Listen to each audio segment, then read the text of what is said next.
ఈ వీడియోలో మనం భగవద్గీత అధ్యాయము 13 శ్లోకము 8ను పరిశీలిద్దాం. ఈ అధ్యాయంలో శ్రీకృష్ణుడు అసలైన జ్ఞానమంటే ఏమిటో వివరిస్తున్నాడు.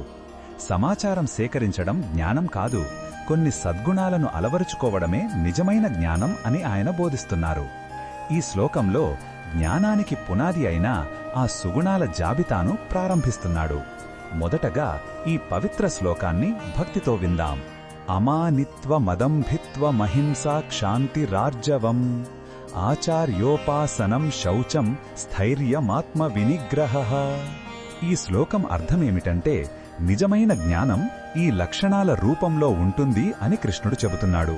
అవి అమానిత్వం అంటే నిగర్వం, నేను గొప్ప అనే భావన లేకపోవడం. అదంభిత్వం అంటే గొప్పలు చెప్పుకోకపోవడం, దంభ ప్రదర్శన చేయకపోవడం.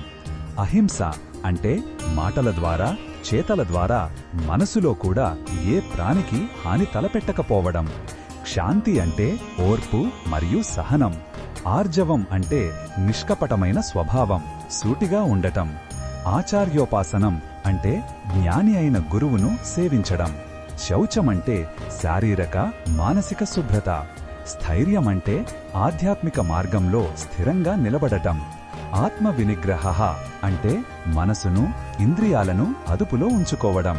ఈ శ్లోకంలో ఉన్న భావం మనకు ఏమి చెబుతుందంటే ఆధ్యాత్మికత అనేది బయటకు కనిపించే ఆచారాలు లేదా పాండిత్య ప్రదర్శన కాదు, అది మన వ్యక్తిత్వాన్ని మార్చుకోవడం. నిజమైన జ్ఞాని గర్వంగా ఉండడు, వినయంగా ఉంటాడు. అతను ప్రశాంతంగా క్షమాగుణంతో ఉంటాడు.